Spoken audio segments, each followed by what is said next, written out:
네. 사람은 은혜를 잘 받는 것도 필요하지만 받은 은혜를 베푸는 것도 중요합니다.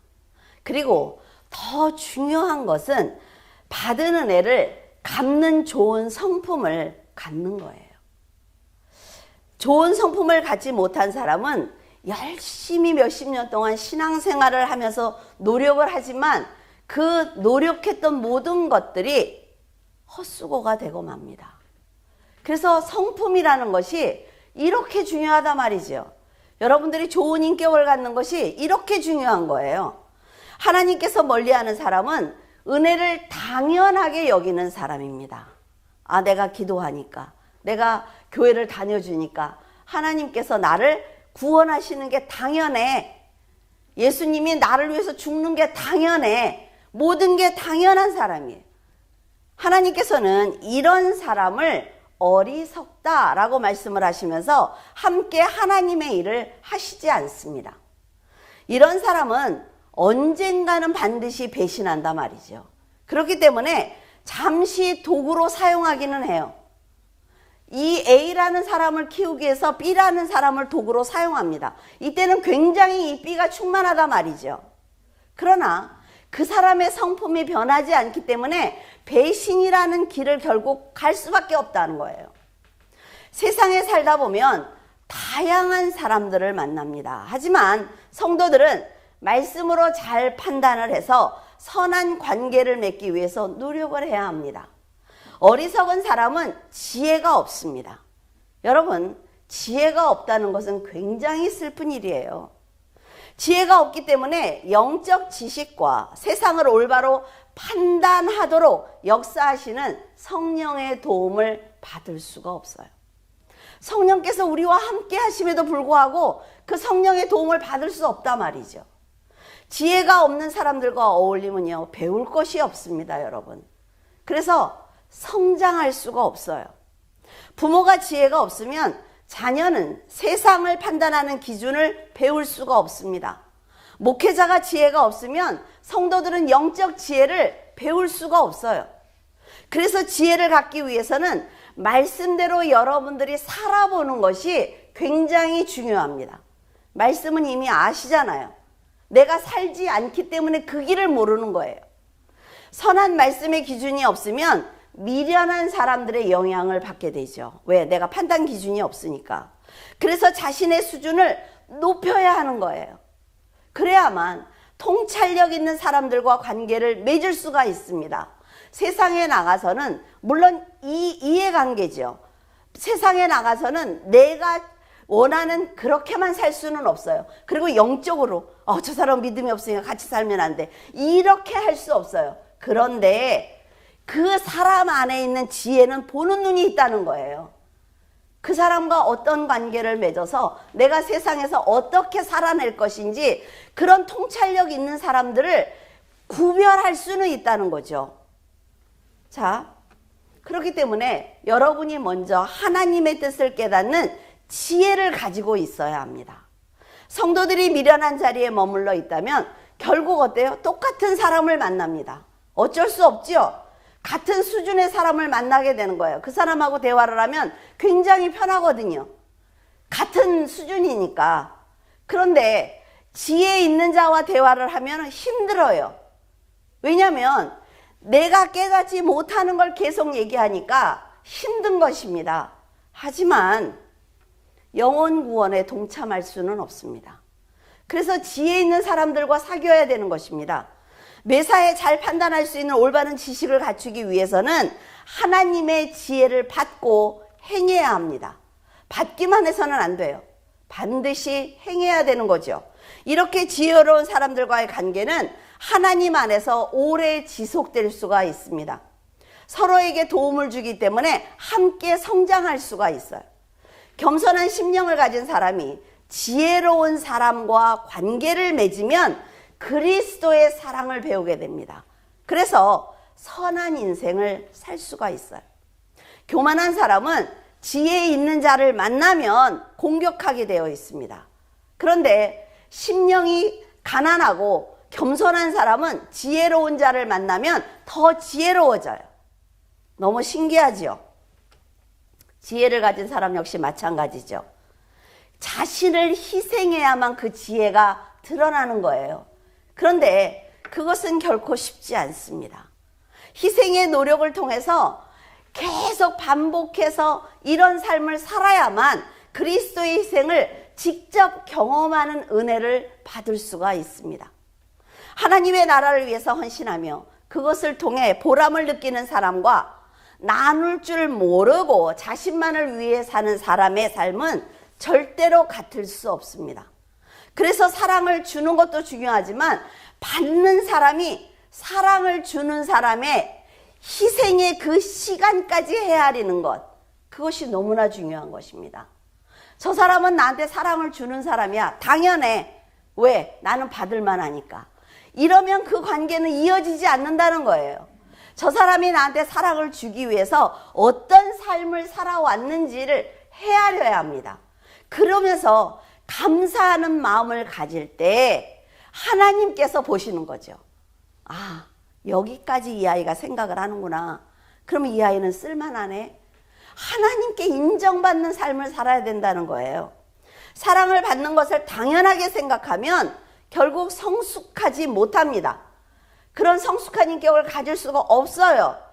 그래서 여러분, 자, 여기다 설교하라고 이렇게 꿀물을 이렇게 늘 갖다 놔요.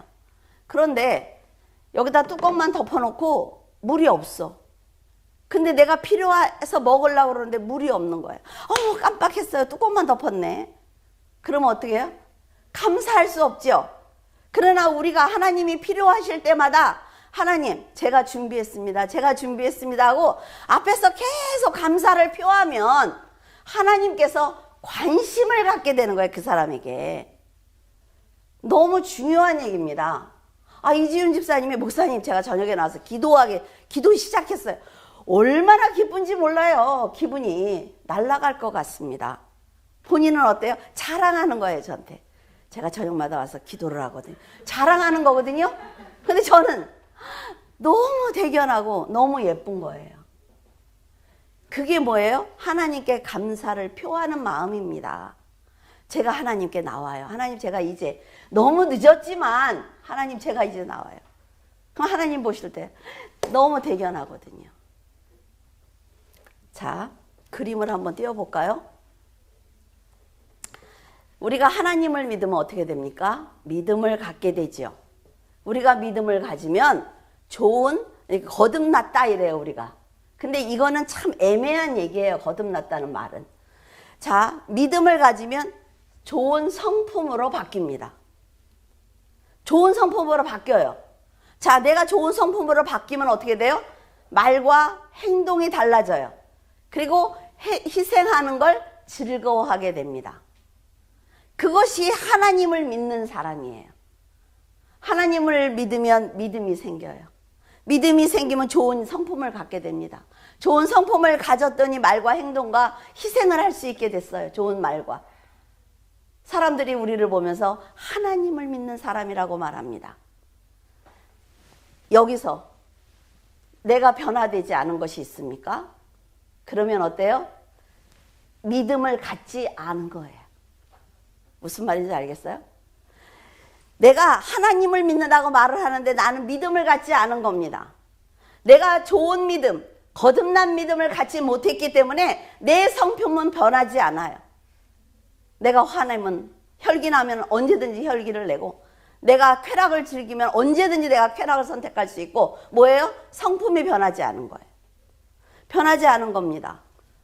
그런 사람들은 말과 행동이 절대로 변하지 않습니다. 표정도 변하지 않죠. 그 감정도 변하지 않아요. 그리고 남을 위해서 절대로 희생하지 않습니다. 그러면 그 사람은 뭐예요? 하나님을 믿지 않는 사람이에요. 아시겠습니까? 이것이 하나가 돼야 된다는 것입니다. 이걸 하나가 되기 위해서는 어떻게 해요? 자신을 쳐서 복종해야 되는 겁니다. 죽을 때까지. 어저께 밤에 너무 늦게 오해근 집사님한테 이걸 좀 그려달라고 그러고 너무 미안했는데 이렇게 이쁘게 그려왔어요. 그렇죠? 여러분, 이 중에 내가 한 가지라도 변하지 않았다면 거듭났다는 말 하지 말아요. 내가 하나님 때문에 천국에 갈 수 있다는 말씀하시지 마세요. 하나님을 믿는 사람들은 좋은 믿음을 갖습니다. 하나님 자체가 좋으신 분이라 그래요. 근데 내가 좋은 믿음을 가졌는데 내 성품이 바뀌지 않는다고요? 잘못된 믿음을 가진 거예요.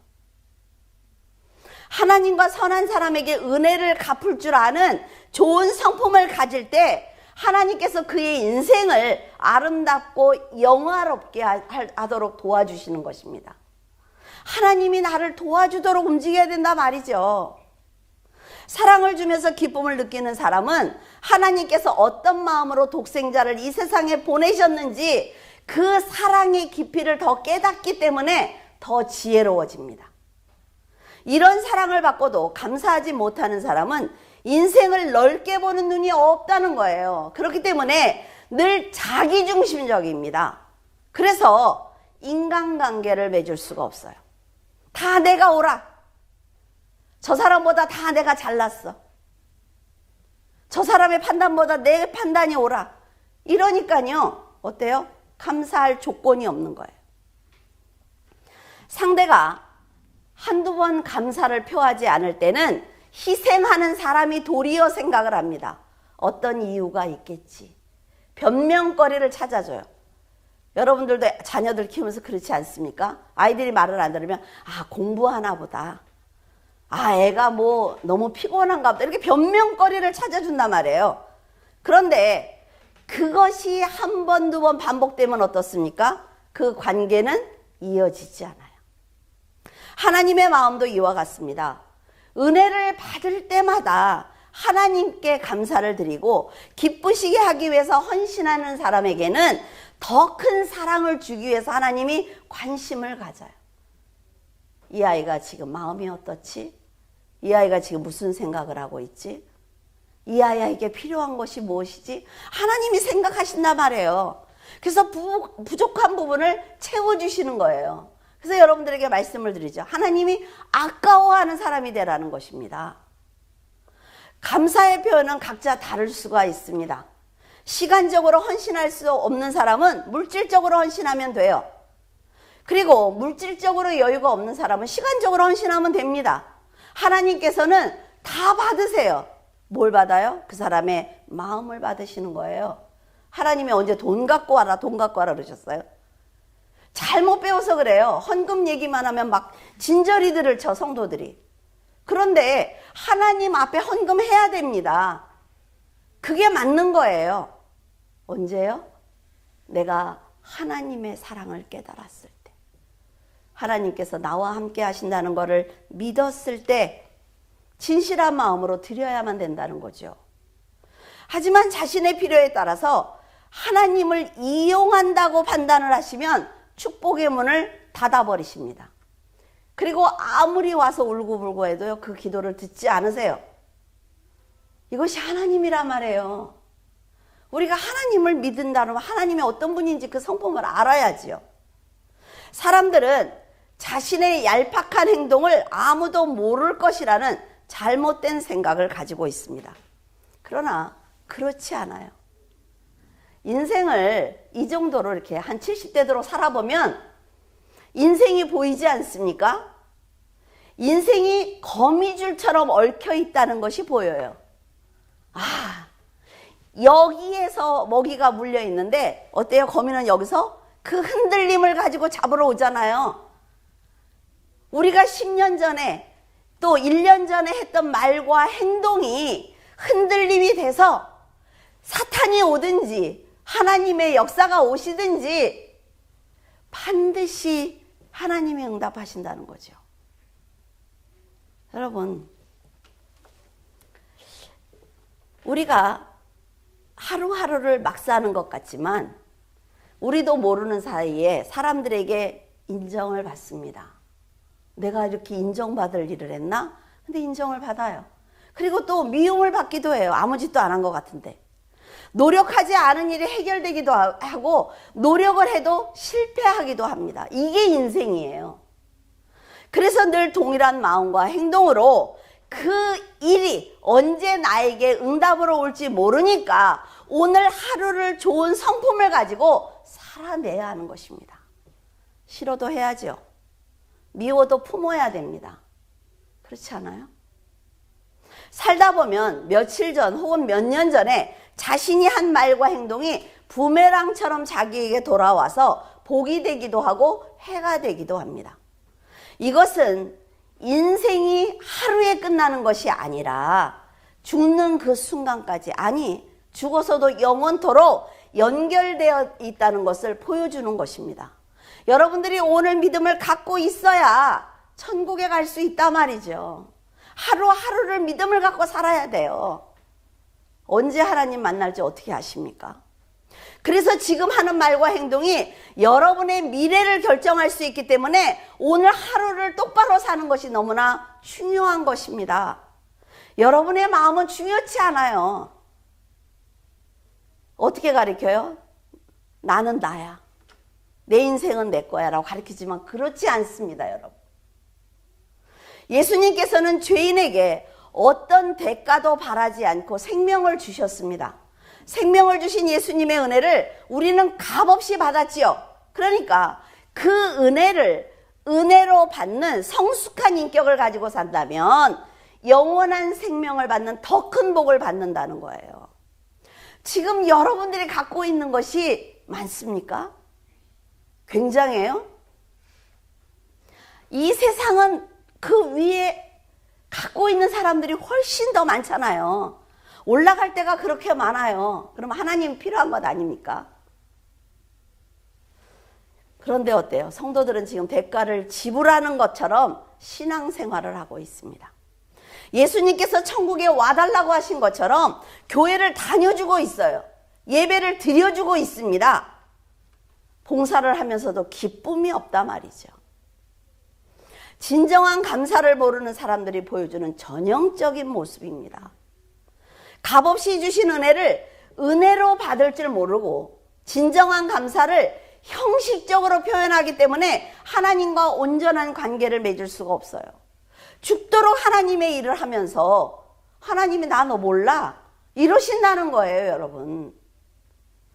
그냥 인사로 받아주고 그래 대충 저 사람이 애썼으니까 뭐 야 그냥 우리가 그냥 해주자, 이런 인간의 관계하고 다릅니다, 여러분. 하나님은 그 중심에 있는 성령을 통해서 여러분의 마음을 다 알고 계세요. 성령께서 아닙니다 그러면 아닌 거예요. 거저 주신 사랑은 하나님의 것입니다. 그래서 마음대로 하나님은 주실 수가 있어요. 그런데 받은 우리는 그 사랑을 돌려드리기 위해서 최선을 다해서 헌신해야 합니다. 이것을 아는 거듭난 성도들은 그리스도께서 주신 무조건적인 사랑을 조금이라도 갚기 위해서 자기 곁에 있는 사람들에게 하나님의 사랑을 전하면서 자기 희생을 하는 것입니다. 굉장히 중요한 얘기죠. 제 눈에 하나님이 보입니까? 안 보여요. 제가 하나님을 위해서 무슨 일을 할 수가 있어요? 그래서 저는 제 옆에 있는 여러분들에게 잘하는 겁니다. 왜? 하나님이 여러분을 사랑하시니까. 그러면 하나님이 보실 때 나를 사랑하니까 저렇게 성도들을 사랑하네? 이렇게 말씀하신다는 거죠. 성도가 믿음으로 살아갈 때 하나님께서는 악한 자와 악한 영에게 공격을 당하지 않도록 하나님은 보호하십니다. 보호하시면서 복을 부어주시는 거예요. 아무런 수고 없이 거저 받은 은혜를 감사하지 못한다면 그 사람에게 축복을 주실 이유가 없습니다. 하나님이 문을 닫으면요, 여러분, 해결할 방법이 없어요. 뻔히 눈에 보이는데도 해결할 방법이 없습니다. 여기까지 가면 안 되잖아요. 그냥 하나님께 감사하면 됩니다. 그리고 겸손하기만 하면 돼요. 하나님을 잘 섬기기만 하면 됩니다. 그런데 우리가 교만하고 게을러서 그 작은 일도 못하고 있다는 거죠. 그런데 하나님께 뭘 달라고 얘기할 수가 있겠어요? 사랑을 받을 자격이 없습니다. 사무엘하 9장 13절 무비보셋이 항상 왕의 상에서 먹음으로 예루살렘에 사니라. 그는 두 발을 다 절더라. 무비보셋은 두 발에 장애가 있기 때문에 지금까지는 사람들의 조롱을 받았습니다. 하지만 이제는 왕의 보호를 받는 귀한 사람이 되었어요. 다윗에게 이런 은혜를 입게 된 것은 무비보셋이 요나단의 아들이기 때문입니다. 여러분들은 그런 고백하신 적 없습니까? 어떻게 나 같은 사람이 예수님을 믿었다는 것 하나 가지고 이렇게 하나님이 사랑하시고 보호하실 수가 있지? 이런 생각을 할 때 있잖아요. 그렇죠? 무비보셋은 거저받은 이 은혜가 얼마나 감사한 것인지 알았기 때문에 다윗을 존경하고 진심으로 섬겼어요. 이것을 본 다윗은 은혜를 당연하게 생각하지 않고 갚기 위해서 노력하는 무비보셋을 그가 죽을 끝까지 돌보아 주었습니다. 이게 하나님이 우리에게 하시는 모습이라는 거죠. 다윗은 암몬 왕 한운에게도 이런 사랑을 베풀기를 원했어요. 여러분은 감사하는 사람과 감사하지 않는 사람의 말과 행동을 이제부터 보면서 그들의 인생의 결과가 얼마나 다른지 깨닫기를 바랍니다. 다윗은 요나단에게 받은 사랑을 갚기 위해서 무비보셋을 후대한 것처럼 나하스에게 받은 사랑을 그의 아들 한운에게 갚으려고 노력을 했습니다. 암몬 왕 나하스가 죽고 그의 아들 한운이 왕위에 오르자 다윗은 진심으로 축하하기 위해서 자신의 신하들을 암몬으로 보냈어요. 하지만 한운은 다윗이 베푼 그 은혜를 감사로 받지 않았다는 거죠. 왜? 나쁜 성품을 가졌으니까. 강팍하고 어리석은 사람이에요. 하나님을 믿지 않는다고 여러분, 다 강팍하고 어리석은 것 아닙니다. 좋은 성품 가진 분들이 굉장히 많아요. 한운을 비롯해서 그의 신하들이 다윗의 좋은 마음을 온전히 받아들이지 않는 것으로 보아서 그들은 나하스와 다른 인격을 가진 것 같습니다. 나하스의 아들 한운은 아버지와 다윗이 서로 도와주면서 좋은 관계를 맺는 것을 보고 자랐습니다. 안 본 거 아니에요. 그러나 안타깝게도 한운을 비롯해서 그의 곁에 지혜로운 신하가 없었어요. 그렇기 때문에 그는 올바른 판단을 하지 못한 거죠. 본인이 한운이 좋은 성품을 갖지 못하면 옆에서 좋은 말을 해줘도 어때요? 듣기 싫어요. 그렇죠? 그러니까 다윗의 사랑을 받아들이지 못한 거예요. 그럼 여러분에게 묻겠습니다. 지금 여러분에게 지혜로운 신하는 누구입니까? 일이 생길 때마다 찾아가는 사람이 여러분의 지혜로운 신하예요? 아니면 필요할 때마다 하나님의 이름을 부르면 응답하시는 분이 여러분의 신하입니까? 여러분에게 지혜로운 신하는 바로 말씀으로 무장한 여러분의 믿음입니다. 문제가 생겼을 때 내 믿음에게 말하는 거예요. 하나님한테 가자. 자, 하나님께 기도드리자.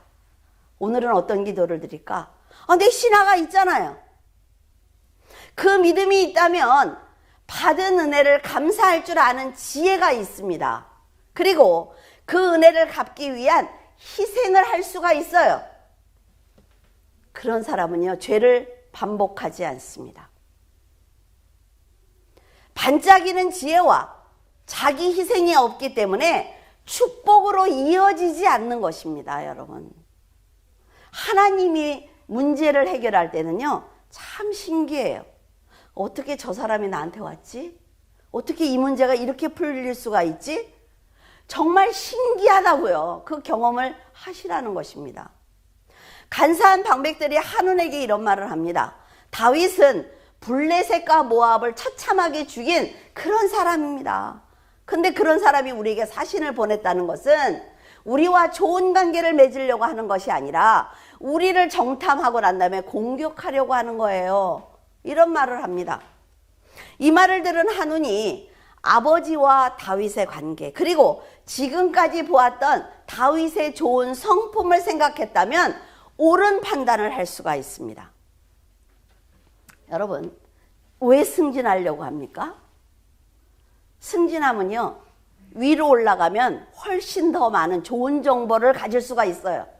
그래서 직원보다는 부장님이 훨씬 더 좋은 정보를 갖고 있기 때문에 일하기가 훨씬 수월합니다. 그래서 굉장히 많이 하는 것 같지요. 근데 그 사람은 좋은 정보를 받기 때문에 알고 있는 거예요. 자기 머리에서 나온 게 아니라. 왕도 마찬가지죠. 목사도 마찬가지입니다. 각 부서에서 일들을 잘해주고 보고해주면 어때요? 목사가 다 알고 있는 것 같아요. 아주 결정을 굉장히 잘하는 것 같지요. 한운도 마찬가지입니다. 왕이잖아요. 그 사람이 지금까지 성장했던 그 좋은 기억이 있어요. 다윗이라는 사람을 알고 있습니다. 그러면 자기가 옳은 판단을 해야죠. 신하들이 그렇게 얘기했다고 따라갑니까? 왕은 지혜가 있어야 합니다. 그래야만 나라와 백성을 구할 수가 있는 거예요. 한 가정의 가장이 지혜가 있어야 가정을 살릴 수가 있습니다. 그러나 한우는 좋은 성품을 갖지 않았기 때문에 다윗의 뜻을 전하러 온 사신들의 말도 들어보지도 않았어요.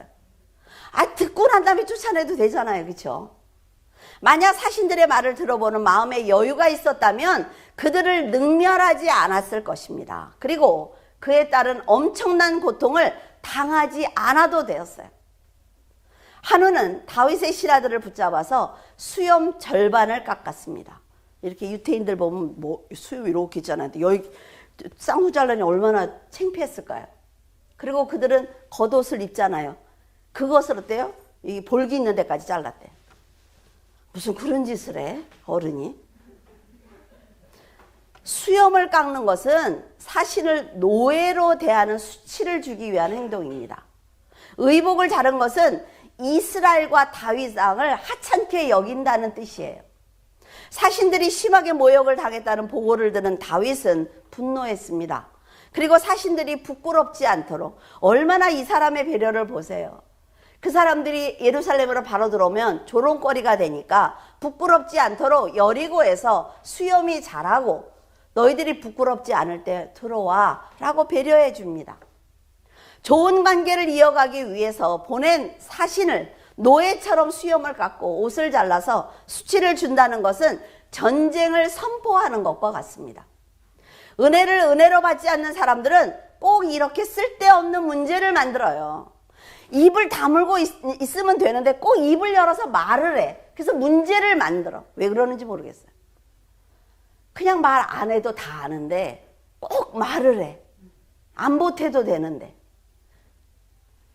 여러분, 조금만 상대방의 마음을 살피면 이어갈 수 있는 좋은 관계를 스스로 버리고 마는 것입니다. 하나님과 선한 사람은 베푼 사랑을 돌려받을 생각을 하지 않습니다. 부모가 자식에게 사랑을 주고 언제 갚으려고 그래 막 이러는 사람이 있어요? 없어요. 그러면 좀 이상한 거야. 다윗은 조건 없는 친절을 베풀었지만 한우는 그 친절을 배신으로 보답했기 때문에 다윗의 진노를 받게 되었습니다. 다윗은 다윗의 입장에서 은혜를 베푼 것입니다. 하지만 한우는 한우의 입장에서 은혜를 은혜로 알고 감사로 갚아야 되는 거예요. 각자의 본분이 있단 말이죠. 해야 될 일들이. 하나님께서는 하나님의 입장에서 십자가를 져주셨습니다. 왜? 우리가 질 수 없으니까. 그런데 우리는 예수님의 희생을 알고 감사하면서 믿음으로 보답해야 되는 것입니다. 이것이 안 되니까 하나님의 이름을 옆집 강아지 부르듯이 한단 말이에요. 여러분, 이렇게 감사하지 않으면요, 구원받지 못합니다. 너무 안타까워요. 평생을 교회를 다니고 남들 여행 다닐 때 하나도 가지도 못하고 교회 나와서 앉아있고 이러는데 구원받지 못한다고 생각을 해보세요, 여러분. 그 지옥은 엄청나게 무서운 곳입니다, 여러분. 다윗은 지금까지 하나님의 사랑이 얼마나 대단하고 안전한지 압니다. 그렇기 때문에 하나님께 충성하기 위해서 자기의 생명까지 드린 사람이에요. 그러나 한우는 다윗은 물론 하나님까지도 두려워하지 않았어요. 그래서 다윗과의 이 관계가 얼마나 소중한지 몰랐던 거죠. 그래서 그 은혜를 짓밟는 것입니다. 말씀을 드렸어요. 하나님한테 잘할 수 없어요. 어떻게 잘합니까? 하나님께 우리가. 잘할 수 있는 건 내 옆에 있는 사람들이에요. 그 사람들에게 잘할 때 하나님이 너는 나를 사랑한다고 말씀하시는 거예요. 부모가 평생 노력해서 쌓아놓은 관계를 자녀가 잘 이어간다면 그것보다 좋은 일은 없습니다. 하지만 모든 자녀가 부모의 인격과 믿음을 닮는 것은 아닙니다. 내가 이렇게 열심히 하니까 내 자녀들이 알아줄 거야, 그런 생각을 아예 하지 마세요. 무비보셋처럼 감사할 줄 아는 자녀는 아버지가 쌓은 공을 상급으로 받습니다. 하지만 한운처럼 미련하고 교만한 자는 좋은 관계까지 다 무너뜨려 버리는 거예요. 자녀들이 복을 받기를 원한다면 자신이 먼저 믿음과 좋은 인격을 가진 사람으로 살아야 됩니다. 그러면 자녀들에게 한 50% 전달될 거예요. 근데 내가 그렇게 살지 않으면 자녀들에게 가는 것이 하나도 없단 말이죠. 늘 말씀으로 교훈해야 합니다. 삶에서 모든 문제를 하나님의 뜻대로 풀어내면서 사는 것을 성령께 의지하는 그 지혜를 가르쳐 줘야 돼요. 지금 이런 문제가 생겼어, 우리 집에. 근데 아빠는 이렇게 해결할 거야. 하나님께서 어떻게 해결하시는지 우리 보자. 그래서 자녀들이 삶에서 그걸 보게 해야죠. 예수님께서는 십자가를 통해 하나님의 계획을 성취하셨습니다. 자신의 생명으로 사망을 이기고 부활하셨어요. 이제 이 사실을 믿는 성도들은 영원한 생명을 거저받는 것입니다. 이제 우리가 할 일이란 말이에요, 우리가. 그러나 사람들은 안타깝게도 값없이 주신 그리스도의 사랑을 당연하게 여깁니다. 그리고 내가 구원받았다고 생각해요. 천만에요. 천만에요. 천주교처럼 뭐 연옥에 들어가서 후손들이 제사 지내고 돈 넣으면 딸그락딸그락 소리 듣고 천국으로 옮겨갑니까? 천국과 지옥밖에 없어요. 그런데 하나님의 그 사랑을 무시하고 교만하게 살다가 지옥에 떨어지는 심판을 받는단 말이죠. 이것을 성경이 증거하고 있습니다. 성경은, 자, 우리가 성경책을 보잖아요. 여러분들은 그게 세상 사람들의 얘기 같습니까? 아니요. 하나님을 만난 하나님의 백성들의 얘기예요. 하나님을 만났는데 그 사람들이 배신하고 그 사람들이 하나님의 믿음으로 살다가 하나님 나라에 들어가고 그 얘기입니다. 세상 사람들의 얘기는 없어요. 세상 사람들의 얘기는 뭐 있어요? 다윗처럼 이렇게 전쟁을 할 때 2만 3만 죽여요. 하나님이 그거 안타깝다고 말씀하십니까? 성경은 믿는 사람들의 얘기예요. 잘못 보시면 안 된다 말이죠. 그래서 그 사람들의 삶을 잘 봐야 되는 거예요. 성령께서는 어느 시대이든 믿음의 사람들을 통해서 하나님의 뜻을 알려주셨습니다. 제가 세상 얘기하지 않고 여러분들에게 성경 얘기를 하면 여러분들에게 더 불행한 거예요. 왜? 핑계댈 수 없거든요. 저는 듣지 못했습니다. 여러분 가서 그렇게 말씀하실 수 있어요? 못해요. 성경을 통해 하나님의 말씀이 인간의 역사에 실제로 드러나고 있는 것을 여러분들에게 계속 보여주고 있잖아요. 성경은요, 다 이루어지는 다음에 나도 그렇게 생각했었어. 이런 사람 꼭 있죠. 무슨 일이 그랬대요. 그러면 나도 그렇게 생각했었는데. 이런 사람은요, 모르는 거야. 아는 거 아니야. 생각한 거 아니에요. 성경은 어떤 일이 일어날 것이다, 어떻게 전개될 것이다가 정확하게 기록되어 있습니다. 그게 하나도 틀리지 않고 지금 이루어지고 있다는 거죠. 그런데도 우리는 진리의 길을 가지 못하고 있어요. 그만큼 사단의 역사가 강하다는 증거입니다. 사람들이 하나님의 은혜를 저버리고 자기의 의의를 위해서 살고 있다는 증거입니다. 실제로 미련한 사람들은 자기의 의의를 버리지 못해서 진리 밖으로 나가는 겁니다. 그래서 구원받지 못하는 거예요. 듣지 못해서, 십자가를 보지 못해서 지옥 가는 것이 아니라는 거예요. 암몬 왕 한운보다는 이스라엘 왕 다윗이 훨씬 더 힘이 셉니다, 여러분. 그런 다윗이 은혜를 베풀었어요. 하나님과 우리가 비교가 됩니까? 그런 전능자가 피조물에게, 그것도 죄인에게 은혜를 베풀었지요. 근데 감사하지 않아요. 그래서 결과가 뭡니까?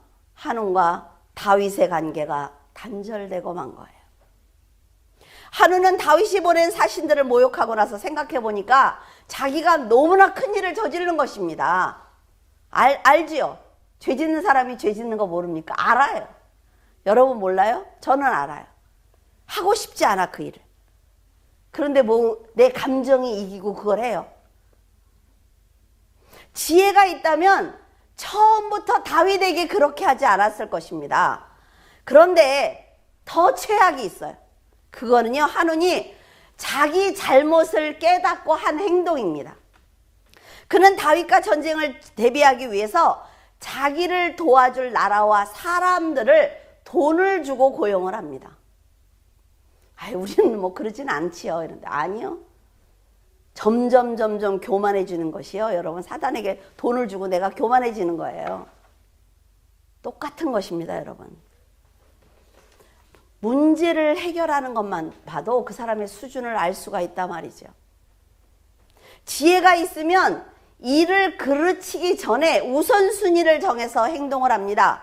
지난주에 우선순위 알려드렸어요. 하지만 만약 잘못했다면 먼저 자신을 낮추고 처음부터 돌아봐야 되는 거예요. 어디서부터 잘못됐을까?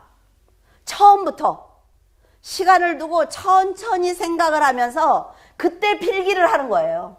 그때 하면서 내가 이 부분에서 이 말을 하면 안 됐어. 그러면 다시는요, 여러분, 반복하지 않습니다. 이런 지혜가 있다면 하만은 다윗이 용서할 때까지 잘못을 빌었을 것입니다. 그러나 관계를 해치고 나서 변명을 하는 것은 설사 그 관계가 개선된다고 해도 자기가 했던 악한 행동과 말은 그대로 살아있어요. 이래서 무서운 거예요, 여러분. 남아있기 때문에 완벽하게 신뢰하기는 어렵습니다. 한우는 철저하게 세상을 자기 중심적으로 산 사람입니다. 그렇기 때문에 지금까지 누구를 위해서 희생해 본 적이 없어요. 아량을 베풀어 본 적도 없습니다. 어떤 문제이든지 돈으로 해결할 수 있다는 교만한 생각을 가졌죠. 권력이 힘이라는 어리석은 생각으로 자기 마음대로 살아온 사람입니다. 그러나 다윗은 하나님께 매번 복을 받고도 어때요? 하나님께 기도를 드립니다. 원수라 할지라도 복수하지 않고 품어주지요. 자기의 소원이 있어도 하나님의 뜻이 아니면 그 계획을 과감하게 버리는 사람이에요. 그는 하나님의 은혜를 반드시 갚은 사람입니다. 이게 너무 중요한 거예요. 여러분도 하나님과 사람에게 은혜를 입었거든 아주 작은 거라도 잊지 마세요. 여러분들이 베푼 건 잊어버리세요. 왜? 그 사람이 기억할 거니까. 지금 한운과 전혀 다른 성품을 가진 사람이 다윗이란 말이에요. 그렇다면 이 두 사람이 전쟁을 하면 하나님께서 누구를 도와주실 것 같습니까? 만약 한운을 용서하신다고 해도 그 사람은 그릇이 요만밖에 안 해요. 이렇게 작은 사람이라 말이죠.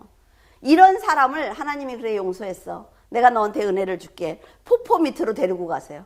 자, 받아. 그러면 여기 한 방울도 담기지 않습니다, 여러분. 그릇을 놓쳐버리는 거예요. 여러분, 스스로 자멸하는 것입니다. 한운과 같은 사람은 다윗과 같이 성숙한 사람을 온전히 이해하지 못합니다. 왜? 우리가 하나님이 말씀하실 때 꼭 서너 걸음 앞서서 말씀하시잖아요. 지혜를 가진 사람은 지혜가 없는 사람의 생각보다 앞서갑니다. 그러니까 이해가 되지 않아요. 그런데 어때요? 당해보면 그 말이 맞았구나 이렇게 얘기하죠.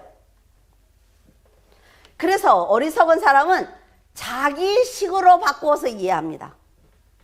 그래서 관계를 유지할 수 없어요. 똑같은 설교를 해도 자기가 죄인이라는 생각을 가지고 회개하는 사람이 있는가 하면 그래 받았어. 아우 맞아. 아우 찔려. 근데 그래도 나는 뭘 또 잘한 것도 있잖아. 이렇게 자기식으로 생각한단 말이에요. 하만은 하나님께서 주신 선한 지혜가 없기 때문에 자신도 다윗처럼 왕이라는 생각을 합니다. 너도 왕이야? 나도 왕이야. 그래서 난 부족할 것이 없어. 이런 생각을 하기 때문에 다윗처럼 이 사건의 전체를 보는 눈이 없어요. 여러분, 전체를 봐야 합니다. 이 전체를 봐야죠. 이 그림처럼 믿음, 하나님 믿음, 좋은 성품, 이 전체를 보고 내가 지금 어디를 걸어가고 있는지 깨달아야 실패하지 않아요. 한우는 지금 자신이 저지른 일이 얼마나 큰 일인지 전혀 인지하지 못하고 있어요. 우리가 하나님의 뜻을 이해하지 못하는 것과 같죠. 그래서 우리는 성경과 기도를 통해서 지혜를 얻어야 합니다. 지혜를 얻은 것을 삶으로 살아내야 돼요. 굉장히 중요한 얘기입니다, 여러분. 어리석은 사람은 받은 사랑을 잊어버려요. 그리고 자기가 베푼 것만 기억을 합니다. 나도 했어. 왜 내가 안 했어? 나도 했어. 이런 말들을 한다는 거죠. 그래서 만족보다는, 감사보다는 교만과 불평이 훨씬 더 많습니다. 이런 사람은 하만처럼 하나님과 멀어질 수밖에 없어요. 그러나 다윗은 말씀을 중심으로 살았기 때문에 더 현명하게 행동을 하는 것을 우리는 또 볼 수가 있습니다. 한온에게는 즉시 심판을 내려요. 한온이 잘못했을 때 용서하지 않습니다. 바로 심판을 내려요. 근데 그 옆에 누가 있죠? 요압이 있습니다. 요압이 악하다는 걸 알면서도 하나님께서 심판을 내리실 때까지 인내하면서 기다립니다. 왜 그럴까요? 요압은 가족입니다. 가족이기도 하고 명목상 백성들이 볼 때 다윗을 돕는 이 나라의 군대 장관이에요. 그래서 다윗이 그를 쳐버리면 그를 추종하는 많은 백성들을 잃게 됩니다. 그래서 기다리는 거예요. 이게 지혜라 말이죠. 다윗과 한온은 인생을 바라보는 관점이 이렇게 달랐어요. 그래서 한온과 다윗의 전쟁은 눈을 감고 있는 자와 눈을 뜨고 있는 자의 전쟁입니다. 누가 이기겠습니까, 여러분? 절대로 한온은 다윗을 이길 수 없습니다. 6절에 암몬 자손들이 자기들이 다윗에게 미움이 된 줄 알고 암몬 자손들이 사람을 보내어 벤르홉 아람 사람과 소바 아람 사람의 보병이 2만 명과 마아가 왕과 그의 사람 1000명과 돕 사람 12,000명을 고용한지라. 그 당시에 아람은 통일된 나라가 아닙니다. 그래서 이렇게 막 도시처럼 이렇게 됐어요. 그런 사람인데 워낙 강한 사람들입니다. 그래서 한우는 여러 도시에서 사람들을 돈을 주고 모았어요. 사람들을 고용을 했습니다. 군사들을 많이 모으면 다윗을 이길 수 있다고 생각을 합니다. 그런데 엘리야를 이겼습니까? 그 사람들이 못 이겨요. 850명이 못 이깁니다. 다윗을 세상적으로 그런 마음을 가지고 그 다윗에게 접근했기 때문에 그는 패배하고 말았습니다. 요압은 이스라엘에서 선발한 중에서 한 번 더 엄선을 해서 아람 군대와 싸우도록 했고 후발 때는 아비새에게 맡겼습니다. 아람 사람들이 워낙 강했기 때문에 요압과 아비새는 긴장을 했지만 하나님께서 이 전쟁을 승리로 이끌어 주셨어요. 처음부터 하나님을 의지하는 다윗의 군대와 돈을 받고 전쟁터에 나온 아람 군대는 상대가 되지 않습니다. 지금 러시아도 어때요? 그 감옥에 있는 사람들을 다 상대가 되지 않아요, 여러분. 아람이 크게 패배하자 암몬 사람들은 모두 숨어버렸어요. 아람 동맹군이 크게 패배하자 이번에는 하다레셀의 군사령관 소박이 아람 병사들을 모아서 다시 이스라엘을 공격을 했습니다. 군사령관 소박이 아람 동맹군을 모아서 공격한다는 말을 듣자 이번에는 다윗이 친히 출정을 합니다. 다윗은 아람 병거 700대와 마병 4만을 죽여요. 그리고 군대장관 소박까지 다 죽이는 대승을 거둡니다. 요압이 쫓아낸 아람 군대를 다윗이 나가서 모두 물리친 것입니다. 세상의 전쟁은 사람의 수로 하는 것이 아니라는 것이 입증되었지요. 요압이 아람을 완전히 물리치지 못하니까 어때요? 그들이 다시 몰려옵니다. 굉장히 중요한 대목이에요.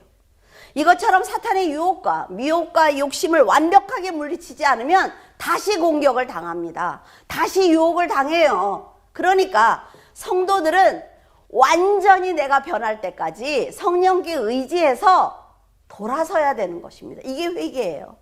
가던 길을 돌이키는 게 회개입니다. 이렇게 자꾸 쳐다보는 건 회개가 아니에요. 회개 안 한 거예요. 하나님의 사람을 세상의 힘만 믿고 공격하는 것은 어리석은 일입니다. 하나님께서 다윗의 모든 전쟁을 돕고 계셨기 때문에 여러분이 기도하고 하나님의 뜻대로 살고 있으면 하나님께서 여러분을 돕기 때문에 세상과 세상 사람이 여러분을 공격해도 그들은 패배를 자처하는 일입니다. 다윗이 어디서 어떤 전쟁을 하든 이기게 하셨죠. 그 하나님의 은혜가 지금 여러분들에게 역사하시고 계신다는 거예요. 다윗에게 모든 것을 알려줬던 그 성령의 역사가 지금 여러분들의 삶에서 역사하고 계신다니까요. 그 성령을 만나야 되는 것 아닙니까? 그 성령을 불러야죠.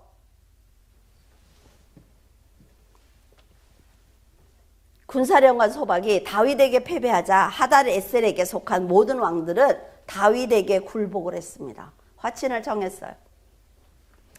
다윗을 치기 위해서 암몬을 도우려고 했던 자신들의 판단이 어리석다는 걸 깨달았습니다.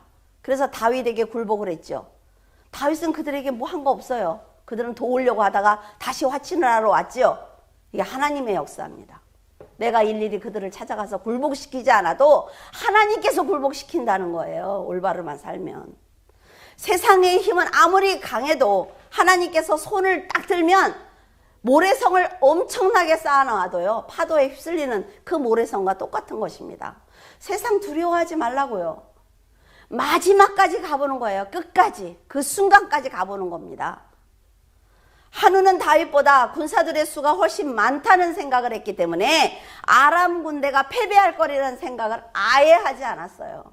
그러나 전능하신 하나님께서 이스라엘의 왕이고 보호자이기 때문에 다윗을 이길 수가 없었습니다. 처음부터 한운이 다윗에게 감사했다면 쓸데없이 많은 사람들이 죽지 않았겠죠. 헛된 시간을 버리지 않았을 거예요. 한 사람의 잘못된 판단이 너무나 많은 사람들을 희생시켰습니다. 그릇이 작은 사람이 왕이 되면 백성이 고통을 당합니다. 그리고 전체를 보지 못하는 사람이 지도자가 되면 사람들이 평안을 누릴 수가 없어요. 그래서 많은 생각을 해야 됩니다. 교회 일을 할 때. 하나님의 지혜로 현명하게 대처하는 사람이 왕과 지도자와 부모로 세워져야만 사람들이 하나님의 백성이 될 수가 있는 거예요. 여러분은 은혜를 은혜로 알고 감사하는 마음으로 살고 있습니까? 그리고 받은 은혜를 나눠줄 줄 아는 현명함을 가지고 있어요? 여러분이 현명한 지혜로 은혜를 진심으로 갚을 줄 아는 인격을 갖추고 있다면 하나님께서는 여러분을 선한 도구로 사용하실 것입니다. 베푸는 것에 굉장히 인색한 사람들이 있습니다. 그거는요, 자신에게 마이너스예요. 하나님께서 다윗의 겸손한 믿음과 인자한 성품을 보시고 그에게 더 큰 능력과 많은 것을 주신 것처럼 여러분이 말씀대로 살기 위해서 좋은 성품을 갖는다면 천대까지 축복하실 것입니다. 여러분이 막 살면서 기도만 많이 했다고 자녀들이 그 믿음을 이어받는 것 아닙니다. 여러분이 여러분의 성품을 위해서 다 버리세요. 여러분들이 갖고 있는 혈기를 버리세요. 지난주에 제가 이희강 집사님한테 말씀드렸는데 저는 예수님을 처음 믿고 나서 화내는 걸 안 하고 싶었어요. 그래서 1년에 3일씩 금식을 9번, 10번을 했어요. 3일 금식이 끝났는데 제가 또 화를 냈어요, 애들한테. 그럼 3일 금식을 또 했어요. 그거를 7, 8년 하니까 이제 밥 굶기 싫어서 화를 안 내. 그러니까 사람이 성격이 변하더라고요. 화를 먼저 내는 게 아니라 들어보자. 여러분의 집에 하나님을 향한 막는 것들이 있습니까? 뭐예요? 술과 담배겠죠. 다 버리세요. 천국에 가야죠. 그걸 끌어안고 천국 간다고요? 천만에요. 하나님께 여쭤보세요. 저 목사 말이 맞냐고. 여러분 안에 세상을 향한 욕망이 있습니까? 여러분이 세상으로 나가고 싶은 어떤 욕구가 있어요? 버리세요. 천국에 가지 못합니다. 천국은요, 옆집이 아니에요, 여러분. 여러분은 다윗처럼 하나님의 은혜를 감사로 갚는 지혜로운 사람이 되어서 하나님의 아낌을 받는 성도가 되기를 바랍니다. 기도하겠습니다. 거룩한 성품을 보시고 더 큰 은혜와 사랑을 주시는 하나님께 깊은 사랑에 감사를 드립니다. 아버지, 나하스가 평생 동안 쌓아놓은 선한 관계를 어리석은 한눈이 한순간에 무너뜨리는 것을 봅니다. 하나님께서 아들을 희생시키며 주신 구원의 은혜를 저희들이 한순간에 배신하고 있는 것은 아닌지 돌아봅니다. 하나님, 세상은 인권이라는 달콤한 말로, 평화라는 아주 그럴듯한 말로 예수 그리스도의 십자가를 무너뜨리려고 호시탐탐 노리는 가운데 있습니다. 사탄은 믿음을 버리라고 강요하면서 핍박하기도 하고 사랑이라는 유혹으로 하나님과 관계를 끊도록 만들기도 합니다. 성도들은 영분별을 하지 못하여 자진해서 하나님을 떠나는 어리석은 선택을 하고 있습니다. 마지막 때에는 전염병과 전쟁 그리고 지진과 문란한 성적 타락이 있을 것이라고 말씀하셨는데 지금 우리가 살고 있는 이 시대에는 이 모든 것들이 강하게 드러나고 있습니다.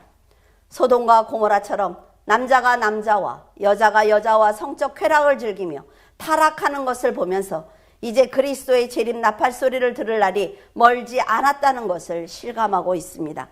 하나님, 성도들이 깨어있기를 원합니다. 사탄이 성도들을 무너뜨리기 위해서 무자비하게 공격하고 있는 것을 영안이 열린 성도들이 성령의 검으로 맞서 싸우기를 원합니다. 하지만 안타깝게도 성도들까지 입으로는 하나님을 부르면서 또 한 입으로는 세상의 쾌락을 즐기며 타락하고 있는 것을 보고 있습니다. 자신을 더럽히는 악한 말과 행동 그리고 바른 정신으로 하나님을 볼 수 없도록 만드는 술과 담배, 자기 자랑과 인간의 의를 드러내면서도 그것이 죄인 줄도 모르고 그 자리에서 사탄에게 굴복하고 있습니다. 하나님, 회개의 영을 부어주셔서 돌이킬 수 있도록 도와주시옵소서. 하나님, 이 나라와 이 민족을 회복시켜 주시기를 원합니다.